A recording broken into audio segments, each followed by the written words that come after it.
everybody, it's Maya and this is Motive. You know what you signed up for? It's February, it's heavy hitters everywhere, left, right, center, you can't escape it.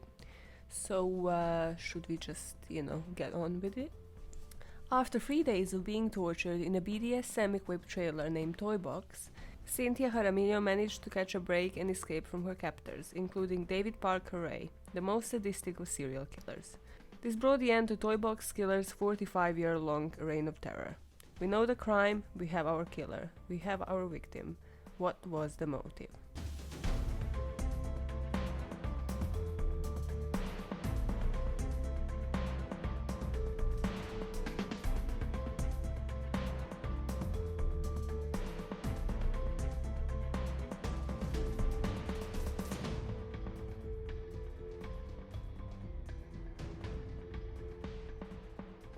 So if you check the Twitter feed, you know what we are covering this month, and if you listen to my podcast, you know why. So there's going to be 3 heavy hitters, and then last week, well, you suggest what I do last week. I think I'm gonna do something really super light, just to be like, fuck Valentine's for February. Just do something like a Luigi Longi case, where it's, just one article. The case doesn't have to be super real. Has to have some validity, like images of the killer and the victim. Yeah, go, suggest a case, guys. For now, we are focusing on a Toybox killer and how he has been actually discovered after this many years of terror. He has been discovered because one of the victims, Cynthia Jaramillo, actually managed to escape a Toybox. So she managed to catch a break after Ray's partners went to pick up a phone and left the keys to her chains behind on the counter. And then the fight ensued because the partner actually figured out that she was trying to escape, and Cynthia actually stabbed her with the ice pick. This toy box had all sorts of objects. The fact that there was an ice pick there is the least weird thing out of everything you're going to hear today.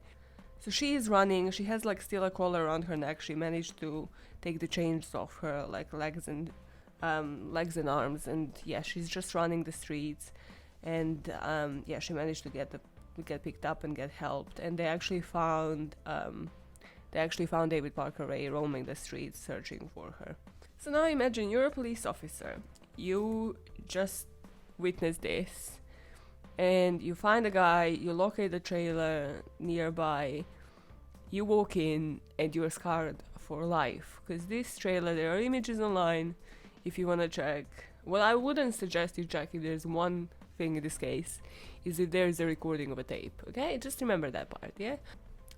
And if you are not into being visually disturbed for the rest of your days, maybe don't check the images of the trailer. Yeah, maybe don't check the images of the toy box either. But, so they go into the trailer, and the prevalent is this gynecological kind of chair where, they spread your legs out. So that's in main view. There's a mirror on the ceiling, so the victim can actually see what has been done to her. And then everything else is aligned sort of as tools. So he aligned his sex toys as tools. He put all of the drugs that he used on victims for, to erase their memory. So all of the rape drugs were in one corner. So it is genuinely the personality he took was that this was, I cannot describe it in any other words, that this is his job. It's kind of like how you see a mechanic's workshop or going to a dentist office, or, go to your gynecologist, in a way that this was assorted, not that these people are going to have this thing on the side. It was all lined up as he took it as his job. These were his tools to do whatever he had to do. Fucking disgusting. Okay. Now that's the, I don't want to say professional part in him, but that's the part that he took seriously. And then the rest of the trailer looks like a disturbed teenage boy room, because it has diagrams showing, how to inflict pain the best. Then there's all these posters again, and kind of different motivational quotes, or I wouldn't even call them motivational quotes. They're just disturbing quotes that he probably read at some point again when this took imprint in his head, so probably when he was a fucking teenager. And they find a coffin. Now, the coffin, I'm not going to spoil what a coffin played a part in, but you can already think all the psychological things, if you're even slightly disturbed, or why the coffin might have been there. But we'll come to that. So after Vigil's escape, police managed to apprehend Ray and Cindy Handy, who was his accomplice, who Vigil stabbed into the neck. Ray was arrested. So like now around that time of the arrest, they're looking into, how this hasn't come up. Has anybody reported anything similar? And then they realized there was another victim, Angelica Montano, that came forward. And she actually told a similar story and it reported the incident to the police, but there was never any follow-up. So there's 2 other victims that have survived, but none of them has been believed. Because again, this is such a bizarre story that unless you actually do it the way Cynthia did it, where you escape and you're like all scarred and bruised and have a collar around your neck, nobody will actually believe you. This is the fucked up thing of this story.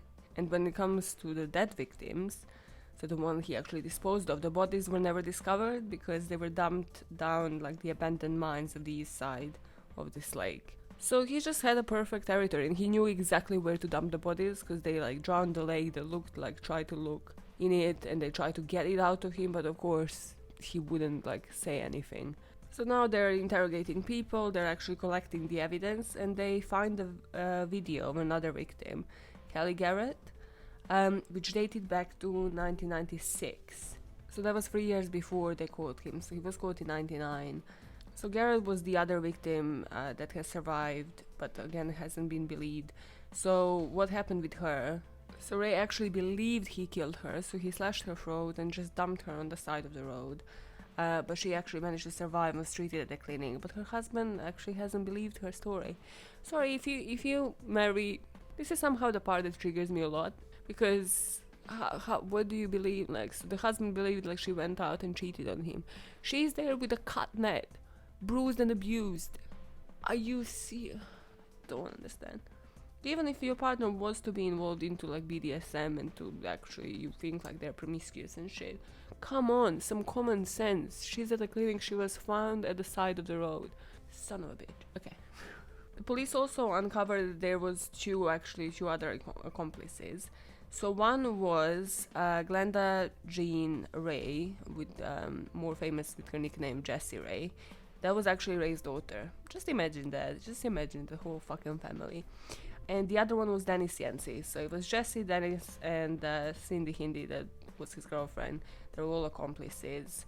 And it will very soon come to light how they have met and how the crimes actually occurred. Because let's discuss the crime. Need a break from Ray with a word from our sponsors? Well, guess what? We don't have sponsors, so I'm just gonna jump in with the recommendation because we all kind of need to take a breather before, we discuss his background and crimes. So, what I would heavily recommend this week is this series on Netflix. It's new, just the way I liked it. It's on Netflix, which I subscribe to, thanks to my husband subscribing to it. And it's on true crime, which again, I kind of like. It's actually, this series is a big recommendation for Black Mirror fans. If you're a Black Mirror fan, get on this. It's called Omniscient. I believe I'm pronouncing this right, because I actually googled how the fuck to pronounce it, because I thought it was different. Okay, anyway. I can't believe nobody developed this idea before. It's about drones, and this thing called the system that controls us, and this girl works there as a trainee and then investigates her father's death because they're not releasing the footage to her. And it's just what I obsessed with the story. It's not even the true crime bit of it, it's the drones and like how they record them and how they like spot the patterns on her, like in terms of behavior, in terms of facial, in terms of gestures, and then how she manipulates that, obviously to sort of hide the, new patterns she's developing. Is just amazing. And they kind of left it, not really on a cliffhanger, but there's definitely, it would be pointless to cancel it now.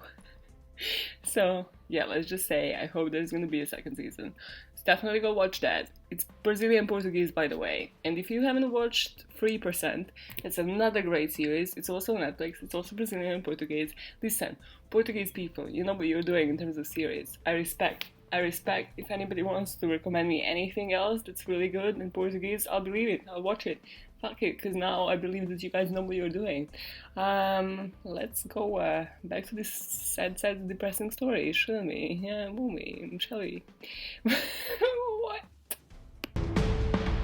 So the way these crimes happened in many of the cases, it was either that his girlfriend Cindy Hindi, again, what a bizarre fucking name, would either pick them up on the street, or they would be in a bar and she'd be like, yeah, you have a place to stay, whatever. Or he actually worked for the government as a mechanic. I don't know how that works either. I don't know which freaking department this is, etc. But basically he had a uniform, so he could actually... In the case of Cynthia Jaramillo, he approached her in the parking lot and he was pretending he was a police officer, and then that he arrested her and then just brought her, to this trailer. So just important, because we kind of need to realize he was not a charmer. He was not a guy who was good with words and who would just charm somebody in a bar and be like, yeah, let's go to mine. No, he has always given somebody the creep vibes, but he tried to always pretend he's authority and he's above them.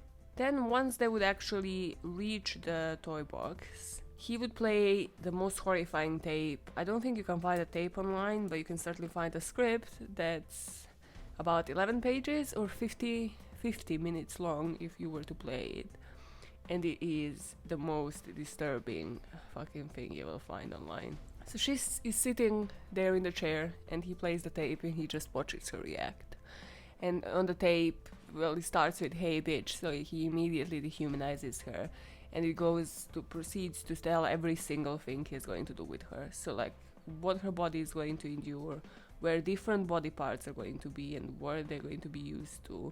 And then he goes even deeper, talking about psychological levels. So like his friends are going to abuse her, different girls have gone through this. She might not like it, or she might actually enjoy some things about it. How long he's planning to keep her, so that sometimes he keeps victims for months, that many of them have died. And then the most, if there is one part that sticks out as the most disturbing, he actually describes how him and his mates would spread out a girl and allow one of the dogs to fuck the woman. So he goes into details of every single thing. I am not going to read any parts of it. You can find it online, and I have certainly found certain parts of it, and it's all great. It doesn't help you sleep at night. Does this guy fuck with BDSM so heavily? This is what it makes the hair on my neck stay, because it's something that should be consensual.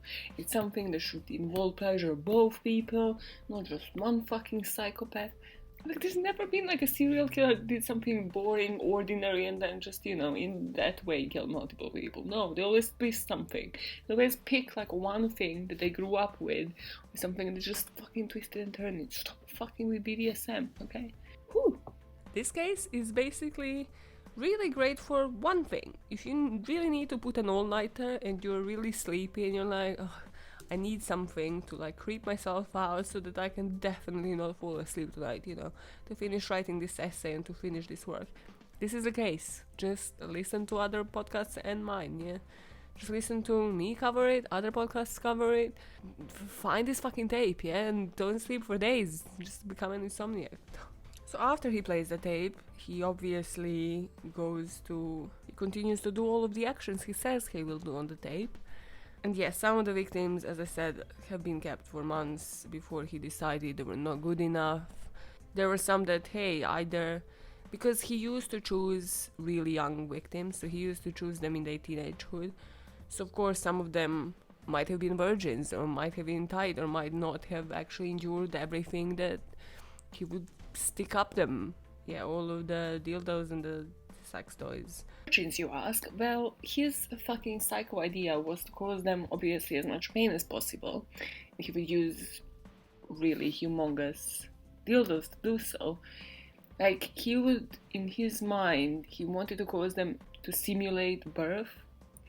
I don't know how this guy, I don't know, did he watch any birth, any videos of women giving birth or whatnot, but this was stuck in his idea of, yeah, this was stuck in his idea of BDSM, to just, so obviously, when it comes to virgins, like, it would cause them a lot more pain. There's actually a script about this one girl who would, like, find having sex really painful anyways. And he, and once he kidnapped her, he basically told her if she doesn't serve him well, if he can't actually, use all of the sex toys on her, she's good for nothing and she might as well just die.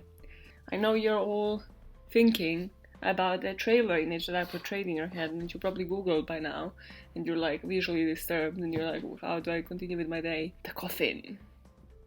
Why did he have the coffin? So when I first read this, when I first heard about David Parker and when I heard about the coffin, I was like, okay, it's just, he basically doesn't care how he buries them, so, I was like, okay, that's twisted, has the coffin there just for the intimidation, so, he's just like, yeah, but this is where you're gonna end if you don't comply, and then just, disposes of them in that same coffin, buries them in the mines, and then, just just returns the coffin back to the toy box and then uses it on the next girl. No, it's a lot more psychological than that, because this guy was just the most sadistic person that you can think of. What he did is, remember the part when I told you that he used to bring sometimes a party of girls, for his friends and dogs? That part, on the most psychological way, how can you fuck up a person? You torture them, you put them in a coffin, you shut the box, and then she listens to you torturing another human being. And she's just there psychologically trying to disconnect, but she can't, because she is hearing everything that's happening above her. Just there's a special place in hell for people like David Parker, specially designated for people who twist BDSM and purposes for coffins. Yeah, you hear me? Twist and purpose for coffins? Special place in hell. Yeah, go. In the early days, some of them might have died because he wasn't actually experiencing the electric torture and electric shocks and what else he was doing. And then what we know is there's only 3 surviving women. So we can only presume all of this happened to Cynthia in the 3 days before she actually managed to escape. During all this time, while they were there, they had to refer to him and Cindy as master and mistress. And then after he is done with them, he would dispose of them, just as I was saying, in the mines by the lake. The victims have never been connected to him, and none of these bodies have been recovered. So let's go into the background and try to explain why this fucker did the things he did. So he actually, as we're going backwards here, so we're going back 3 years ago, so he only met Cindy Hindi in 96, and they started dating. And that's when they actually met the accomplices. So all the way back for the rest of 42 years, he was doing this on his own. So these 3 actually realized they were all into the sadism by 97. So it's like, hey, a few months in, and you're like, what is actually our mutual interest? It is to torture and kill women. Great bunch of people. Their daughter sort of joined on and off. When Cindy moved in, their relationship actually became more reliant on sadism. Because that's what fucking happens. Either you're going to run for your life, or you're actually as disturbed, and then you just need to rely on it to be in a relationship with somebody. Because that's the only fucking thing that connects you. So before this, he actually divorced his second wife, and he got a job in the government as a mechanic. So he had a uniform as well. So he would either pull the police officer card or would actually use one of his partners later on. But all the way before that, he was just using his power as, hey, I have a uniform, I'm a person of respect, we can go chat, and then once he overpowers them, he just brings them to the toy box. Actually, about 13 years before he was caught, so 1986, his daughter reported him to the police. And as to motive why the daughter actually reported him, well, I believe that her ego was damaged, and by that I mean her childhood was always messed up, so not as much as his, but he would still introduce her daughter to, his lifestyle, any pornographic content, anything, so she knew pretty much that he was disturbed from the get-go and witnessed stuff, and he's just like, hey, my dad doesn't actually do stuff with me. He doesn't actually get me involved into like all of his fucking weird shit. But no evidence was found, as he already knew what he was doing, how he was disposing his victims, so that case was closed. So what's bizarre about any serial killer, well, most of them to be honest, is that they have in a lot of cases been married. So David Parker has been married twice. His second was a shotgun wedding. I'm obsessed with terms. I believe that etymology is the word, but terms, guys. Shotgun wedding. Fuck, wow, I just snapped my elbow on the print. Okay, where does the shotgun wedding term come from? Wikipedia is both failing me and enlightening me. It's American colloquialism, whatever, and I'm like, hello? Like, why didn't you give me the freaking etymology? Does it give me etymology at some point? No, it gives me films and books that fucking mention it. But it also does the brilliant thing. Will you find out the etymology of the word? No. Because it's the etymology of two words, right? It's like a fucking Love Island contestant, like, trying to be like, oh, what's your favorite month? It's January. Why is it January? Because my birthday is in January. Like, what is life? What was I discussing? What? Shotgun wedding. Okay. So, we know what it means. It's to conceal that that the wife is pregnant. But there's different expressions for it in different languages, and the best ones are two of them. So Korean one, the word for shotgun wedding actually means speeding over the limit. So it refers to the situation where pregnancy precedes the marriage. And a Vietnamese word actually means because the doctor said so, is often used with humorous intention. Listen. Because the doctor said so, it's just, I would use that over shotgun marriage any day. What does Urban Dictionary say? Ooh, wow, Urban Dictionary gave me a better definition than freaking Wikipedia. Go Urban Dictionary, sponsorship right now. So shotgun wedding originates where the father of the pregnant girl would force the baby's daddy to marry his girl at gunpoint. Yeah, I knew that, like, that's the obvious explanation. What the fuck? This gun was most likely a shotgun, as many fathers in the United States were hunters. Again, it doesn't satisfy me, okay? But yeah, words in different languages definitely do. Words and expressions. Tell me, how do you say shotgun wedding? Yeah, email me, motivepod@gmail.com. What is your word for shotgun wedding? Expression for shotgun wedding. And then, what does it actually mean? Does it mean because the doctor said so? Because that's by far the best one yet. Yep. Vietnam, you win today. He used his wives sort of to experiment with some of the BDSM to kind of assess like how much pain is enough and like how, obviously nothing as extreme as he would done before because hey, they were his wives, and then he would just take it all out and all of his experiments on the victims. But his first foray into sadomasochism actually happened in mid-1950s when he was only a teenager. He obviously came from a messed up childhood, which kind of is no surprise. Actually, from what I've read, a lot more messed up than like Robert Picton that we covered earlier on.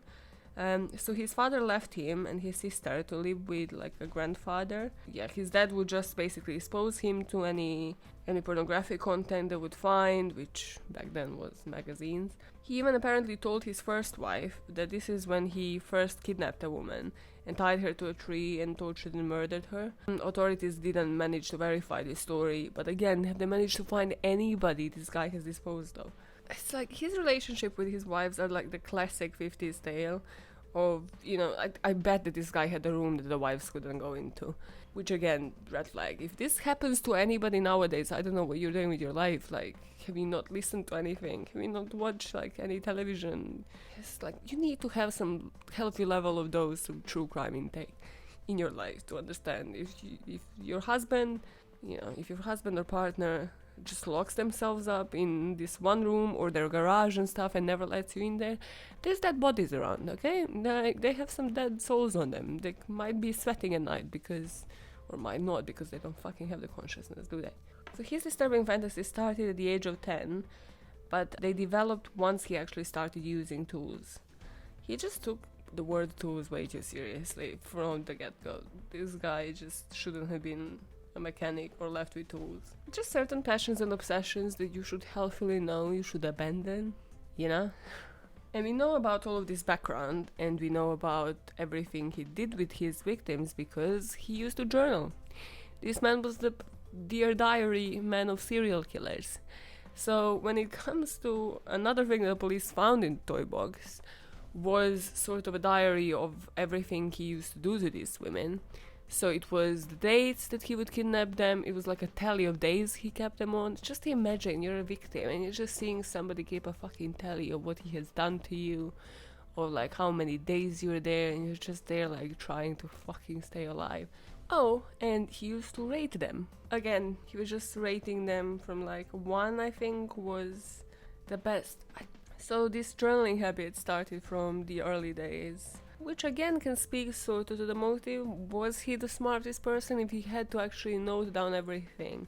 It is fucked up, but sort of it's more understandable for him to note, like, I don't know how many days and when he kidnapped them. Again, really dumb if the police gets on it. But in terms of noting down everything, like what causes the most amount of pain, which tools to use to enforce this.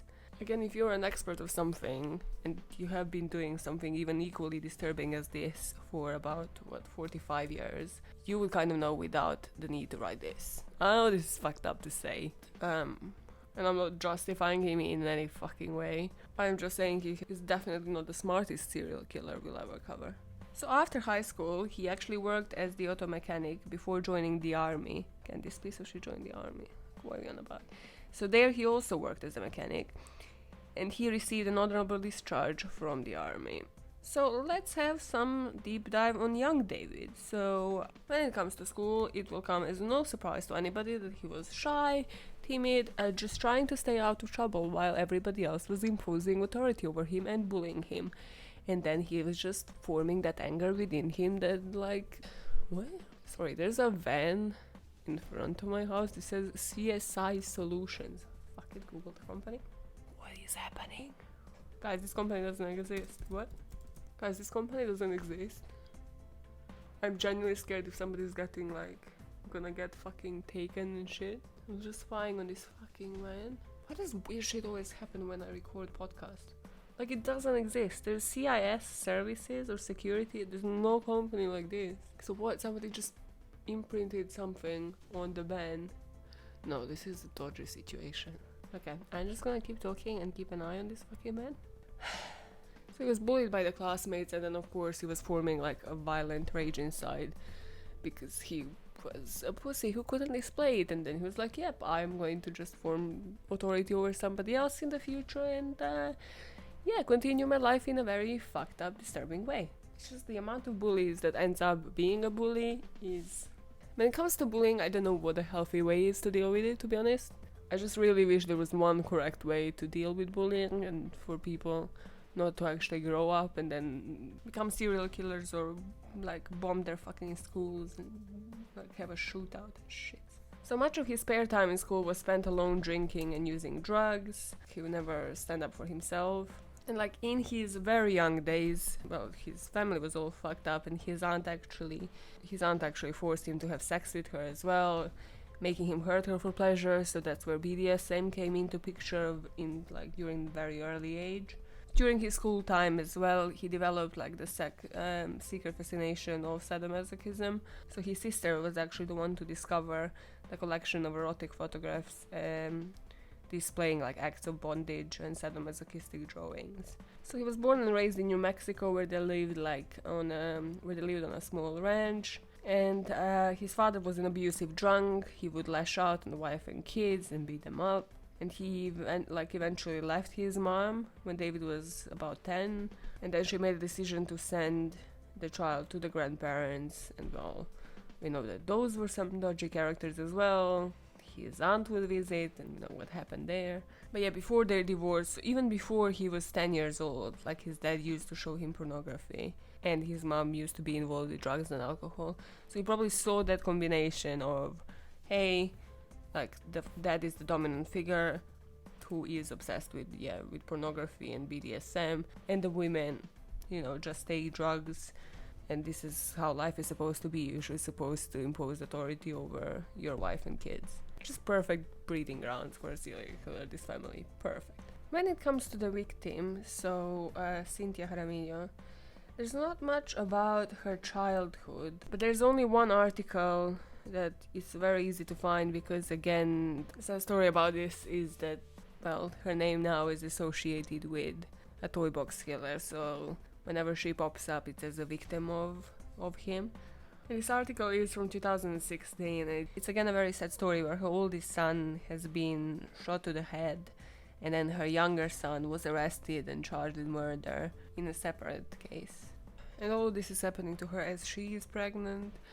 It is just such a sad fucking case as well. And then there's no news of her childhood or of what happened after this event as well. A lot of you might say that people should actually change their names after, the attack or after, being faced with a serial killer, etc. I actually don't agree. I think the media needs to change how we portray them, and that we don't portray them as victims for the rest of their life. Because she fucking is a survivor rather than victim. Now onto the motive. Okay, so for the motive, two things tie together perfectly here.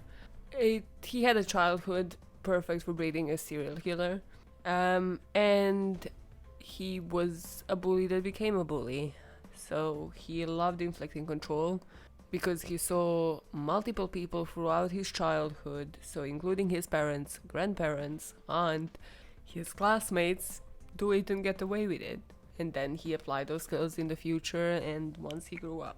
Actually, an FBI expert in criminal sexual sadism, defined him as one.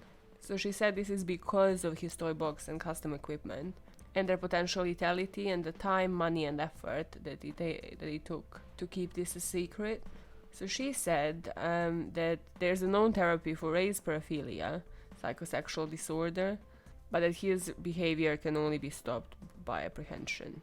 So let me know what you think in terms of motive. But yeah, in terms of what I think, this is a definite case of nurture rather than nature, because had he not been born into this fucking family, had he not been just passed on as a toy and just toyed around with at school, the toy box would have never existed. So nicely put. God, why have I used the word toy this many times? This needs to get out of my head straight away, this fucking game. And then let me know what you think about bullying, and what is the one strategy that actually works. Well, against bullying from the young age, and then to make sure that the actual person who has been bullied grows up to be a normal human being. What the fuck works? Now onto the rapid fire facts, which again are not fun at all in this case. He has actually only served 3 years in prison. Well, he has been apprehended and then there's a trial and whatever, so technically you could actually say he only served 1 day in prison out of his 224-year sentence, because he had a heart attack and died. There is no justice in this world. There is just no justice. You just need to have moral grounds and grow up and not commit crime. Or at least in, 50s, 60s and 70s, you could fucking just get away with anything for decades and then just die out of a heart attack while everybody else has to suffer the consequences. Fucking shit. And of course, he got he was sentenced to 224 years, but he has only been sentenced for the crimes he has inflicted upon the 3 living witnesses because they couldn't find the rest of them. The saddest, funniest fact about this is that he has called his toys his friends. This is the part of me where I'm this is why we need to focus on bullying, because these kids grow up being mentally still at the age of when they were bullied. So he was still mentally 10. You cannot, to see the toys as his friends, to structure the place the way he did, which I said he put everything, on the walls, on the surface, area outlined as if, he was a mechanic or a dentist or somebody using his tools, and he actually saw them as his friends because they're probably the only fucking thing that brought this pervert some joy in his life. But this is the saddest, as I said, the saddest, funniest fact in this story. Just imagine this guy as a teenager, right? Oh, David, Who's your best friend, David? Oh, my best friend. He's in the shape of a dildo. Sorry. What? should be hospitalized, David. David is so weird. David is a bit weird, isn't he? Oh, my second best friend is called the Saw. It's a cool nickname, isn't it? And then he grows up, and his best friends are dildos and saws. Guys, if a fucking child tells you his best friend is in the shape of a penis, either they're fucked up in the head and obsessed with their dick, or they're gonna grow up to be a David Parker Ray. There's no in betweens. It's always a drastic one, okay? Fucking if you have the need to tell the child, oh, they're a bit weird, they're fucking weird, hospitalize your child. Did I just give motherly advice again? Oh god. Another fact is that the place where he committed all this, the Toybox trailer place, is called Elephant Butt. Well, it's Butte, but it's just the names of these cities. So the Elephant Butt is like a town of like 1,300 people, but the actual city where he committed it is called Truth or Consequences. No, please, who names these areas? How can you name an area Truth or Consequences? Like, well, it's not a choice. There shouldn't be an or in the name of a city. For a British person to listen to this podcast and just name the city, milk or sugar. Who names the cities, guys? Who should I send an email to, please? Please, I have a professional business email ending with @gmail.com. That's the obvious professional business email handle. I can influence people, guys. Milk or sugar, let's make it happen. Oh god, where is this? Okay. Oh yeah, this is perfect. I'm just looking at the map. This is what is happening. Yeah, this is a perfect area. The Butte area, there's just like canyon, the state park and the lake. Plenty of space to dispose of anybody. And again, middle of nowhere, sort of close to El Paso, close to New Mexico. Close to El Paso, close to Mexico. You know when you wish to know, can people actually get away with similar crimes in those, in those isolated areas without people actually committing the crimes? Like, isn't anybody testing that shit out? Just, doing like the mock, like a police officer, just trialing, just like a police officer, doing a research project. Like, hey, let's do it with a dummy, and then can you find the dummy? Okay, starter keeps me night sometimes. I researched this at like 3 in the morning, okay? Why, you ask? Because, life is a constant struggle, that's why. Sources for this podcast have been Ranker.com, Fortco, Murderpedia, Serial Killers podcast. Give some podcasts some love, please. They have so many, but like a lot of them are really good. My favorite is Hostage. Might be because I'm slightly obsessed with hostage situations, which nobody fucking understands because everybody thinks they're the same. They're so not. There's so much more psychological thing going into hostage situations. Okay. Other sources, yeah. Last podcast on the left, the good early episodes. Wikipedia and Albuquerque Journal. God, that's it. So much of nothing happened. As always. So much. Energy drinks industry again profited a lot by my shifts and my weird ass lifestyle, which is changing from February. I'm not gonna be working 50 plus hours using fucking Intercom for customer service. Love you, Intercom, love you, great platform. I just don't like staring at you 12 hours a day. It's not cool. Life just staring at the laptop for hours and hours on end every day is not made for me. No, microphone is my life. Clearly. Apart from Omniscient, this week, BoJack Horseman is up. Let's just, one last time, let's live it up. Let's give it up for BoJack Horseman. Just the best animated portrayal of life.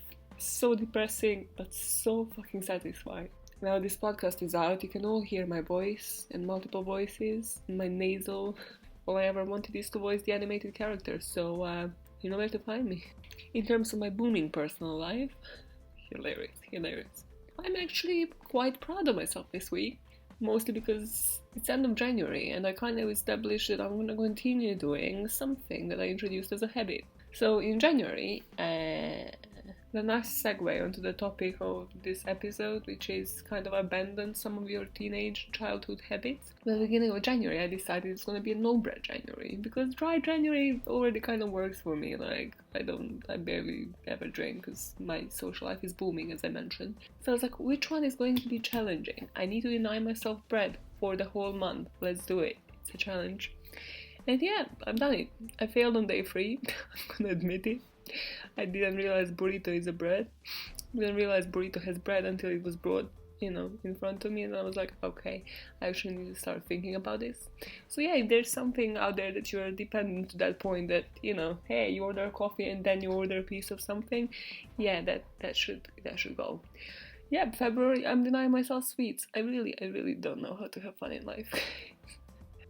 But hey, I'm proud of myself for something, for fuck's sake. Another great thing is when I hear, positive comments about this spot from mostly friends and from one source this week, Rotated Reality. Shout out to you guys from Denmark. Shout out to the team. I hope you guys continue making YouTube content and, keep up with the conspiracy theories on Luigi Longi and anybody else. But yeah, I love hearing where I'm now what so many podcasters are for me. Which is, hey, I wake up, I'm like, okay, hey, Motive comes on Monday. Which is that you wake up and you're like, this is the Monday podcast. Yep, it's Motive Monday. Let's do it, let's download, let's listen to Maya's bullshit again. While at work or commuting or doing something probably that doesn't require you, to pay much attention, where you just want to zone out. Yeah, because there's so much content out there, you never have to live with your thoughts again. Don't do it. Just don't do it. If any advice from me, don't ever live in silence. Just always have something in the background. Have me in the background. Just re-listen to all my until I have like thousands and thousands of views, And join Patreon communities. My listeners, they're probably like, oh, Maya, we are broke. Like, we don't have money for that shit. Most, Patreons set it up so that you get extra content for $5 a month, like me. So, come on, you have $5 a month?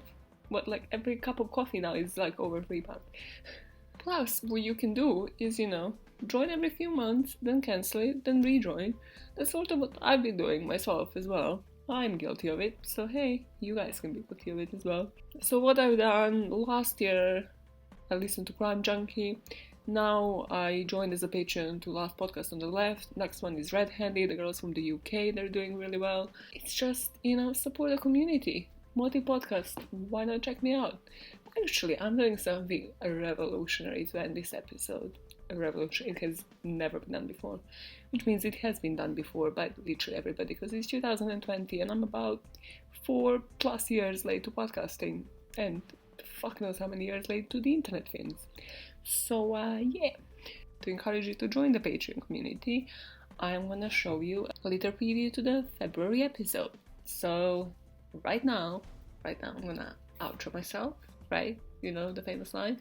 And then you have a couple of minutes of the February Patreon episode. If you by any chance are then prompted to click on the fucking link in the description and join me on this Patreon journey, I mean, who am I to stop you? Because we should all be making the world a better place, one motive at a time. I'll break down the influence of production, social media, and the fame had on their lives before, during, and after their appearance on the show.